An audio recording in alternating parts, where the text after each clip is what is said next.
Welcome back to the deep dive. Today we're setting sail into the world of pirates. That's right. Specifically, the so-called golden age of piracy. Hmm. We're talking roughly, what, mid-1600s to maybe the 1730s? Exactly. And we're really trying to get past the Hollywood version, the eye patches and parrots. Definitely. Based on the sources we've looked at, the mission today is to uncover what life was really like.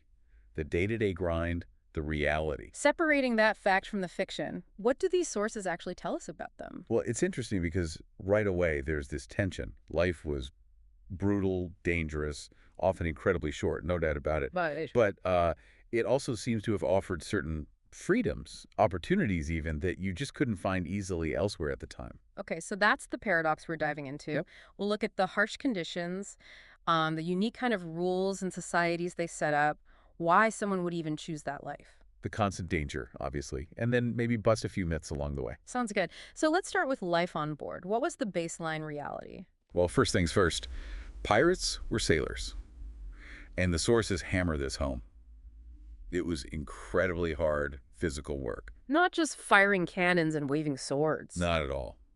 Think handling huge, heavy sails in storms, scrubbing decks constantly, patching up the ship after fights or bad weather, manning the cannons, which was exhausting. Just keeping the ship operational was a full-time job. Absolutely. Yeah, And the sources mentioned speed and surprise were key for them. right. For attacking effectively, but also for running away when the Navy showed up. Exactly. Getting caught was, Yeah.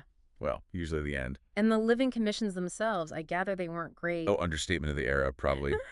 Sanitation, minimal. Imagine it. Leads to disease, right? Constantly. Scurvy was a huge problem, dysentery, infections, you name it. Basic hygiene was, well, not a priority, or even really possible in the way we think of it. And injuries. Not just from fighting, I assume. No, absolutely not. Storms were incredibly dangerous, falling from rigging, accidents with equipment, cannons. And if you got seriously hurt? The sources mention amputation. And you have to picture that with no anesthetic, probably unclean tools. It was incredibly brutal. Survival was a day-to-day thing. So given all that, the dirt, the disease, the danger, why? Why choose it? And that's where we hit that paradox again. Because the sources suggest that despite all that hardship, pirate life offered, well, alternatives, things you couldn't get in the legitimate world. Which brings us to how they organize themselves, right? The sources talk about a kind of pirate democracy. Yeah, it's pretty fascinating. On many pirate ships, unlike naval or merchant vessels with their rigid hierarchies. The captain was basically king. Exactly. Pirates often elected their captain, and crucially, they also elected a quartermaster. What was the quartermaster's role? Sort of the crew's representative, Yeah. often handled daily discipline, distributing supplies, sometimes even leading boarding parties. It was a check on the captain's power, Wow, okay. And big decisions, like attacking a ship. often put to a vote. The sources show crews debating whether the risk was worth it. It wasn't just the captain barking orders, it was, well, pragmatic. How else do you keep a ship full of rough individuals working together? Makes sense. And the loot. That's the classic pirate goal. Right. But again, different from how things usually worked. It wasn't just the officers getting rich. The pirate codes, or articles of agreement, laid out shares for everyone. Everyone, down to the lowest sailor. Yep.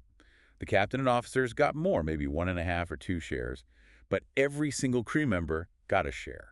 That's a powerful incentive compared to, say, terrible wages on a merchant ship. So these articles of agreement were actual written documents sometimes. Often, yes. They'd lay out the rules of the ship, the punishments for breaking them, things like fighting on board, stealing from a fellow pirate. What kind of punishments are we talking? Could be harsh. Marooning, leaving someone on a deserted island was a famous one. Whipping. For serious stuff, like theft from the crew, sometimes death. But the sources suggest this was maybe seen as fairer than the Navy. Potentially, yeah.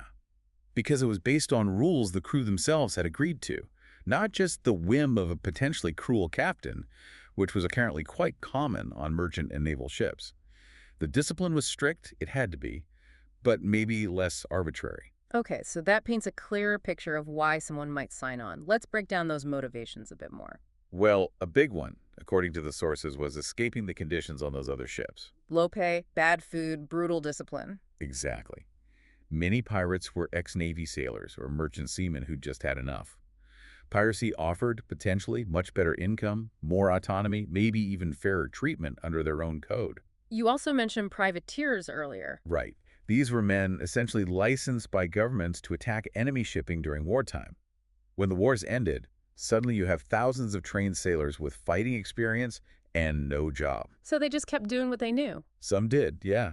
Piracy was a continuation of their profession, just without the government's permission slip. And then there's the angle of escape, right? For And people really on the margins. absolutely crucial. For the desperately poor, for escaped indentured servants, and significantly for enslaved people, piracy could be one of the only ways out. A path to freedom. And maybe even status or wealth. The sources show black and mixed-race pirates weren't just deckhands. Some held positions of authority, shared in the loot. That kind of upward mobility was almost impossible elsewhere in that era. So real opportunity, despite the immense risks. Immense risks, definitely. Let's not forget that side. Life was constantly dangerous. Storms, shipwrecks. Mutiny from within, fights with other pirate crews, armed merchant ships deciding to fight back. And of course the Royal Navy. The biggest threat, actively hunting them down. And if you were caught. The sources are pretty clear. Capture almost always meant execution. Hanging was the standard sentence. I read about gibbeting too. Yeah, sometimes they'd hang the bodies in chains in prominent places like harbor entrances as a deterrent. Mm. A very grim warning. So not a job with great long-term prospects. Definitely not. Most pirate careers were incredibly short, maybe just a few years before they were killed, captured, or simply disappeared. It was a fast life, often with a sudden end. Which makes the romantic image seem even more detached from reality. Let's tackle some of those myths. Eye patches, parrots. Mostly later inventions, largely thanks to books like Treasure Island. An eye patch? Sure, if you lost an eye, which was certainly possible. But not standard pirate fashion. Parrots? Exotic pets. Yes, sailors sometimes kept them, but not a universal pirate accessory. Buried treasure. X marks the spot. Extremely rare, almost mythical in itself. Pirates generally spent their loot as fast as they got it on drink, gambling, supplies. Why bury it when you might be dead next week? And walking the plank. Seems to be almost entirely fictional. From literature and movies, if pirates wanted someone dead, they were usually much more direct about it. So the reality, according to the sources, is more pragmatic. I think so. Pragmatic criminals, really, focused on profit. They used violence and intimidation for sure, but often preferred to make ships surrender without a bloody fight, which could damage the prize of the ship and its cargo. Though some definitely cultivated a fearsome image. Oh, absolutely. Yeah. You have figures like Blackbeard Edward Teach, who apparently tied burning fuses into his beard to look terrifying. Psychological warfare. And the sources mention famous female pirates, too, Anne Bonny and Mary Read. Yes, remarkable figures who defied gender roles, dressed as men, fought fiercely alongside the crew. Shows how pirate society, while brutal, could also be unusually open in some ways. And some were incredibly successful, like Bartholomew Roberts. Yeah, captured apparently over 400 ships. Yeah. Ran a very disciplined operation, again, under his own strict articles, showed the potential scale they could reach. So wrapping this up, looking back at the sources, it's a world away from the romantic tales. Completely. It was incredibly difficult, dangerous, often short-lived. Yet within that, they created these, well, unique social structures, surprisingly democratic in some ways. Driven by necessity, by the desire for something different, maybe something better than the rigid, often abusive systems they were leaving behind. The sources really paint a picture of people making extreme choices in extreme circumstances. It makes you think about the conditions that push people to operate outside the law, to create their own rules. Yeah, what does it tell us about society then, and maybe even now, when people feel they have no other options? It's a powerful question. So, final thought for you listening. Considering everything we've discussed, the brutality, the risk of hanging, the short careers, but also the democracy, the shared loot, the escape, what single thing based on these sources do you think was the #1 reason someone would actually choose the pirate life? Was it just the money, the freedom, escaping abuse, or something else entirely? Definitely something to chew on. Thanks for joining us for this deep dive into the real lives of pirates. Hope it gave you a new perspective. Keep exploring, keep questioning.